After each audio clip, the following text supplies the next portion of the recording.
The kitchen herb bars are one of my favorite to make. The ingredients are so simple and they're found right in your own kitchen.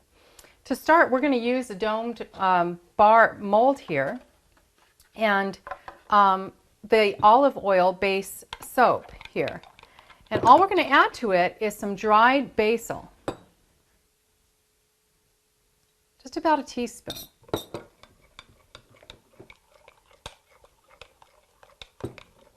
And you won't believe how fragrant that is.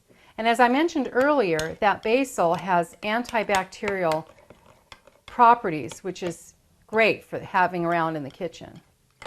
So we give that a stir. And we're going to pour that into one of our bar molds. And we're going to let that set up. All right, our kitchen herb bars have set up hard here, and we're going to go ahead and press those out. And it just pops right out. And there you have your kitchen herb bar. This smells so fragrant. You won't believe it. It makes a really nice gift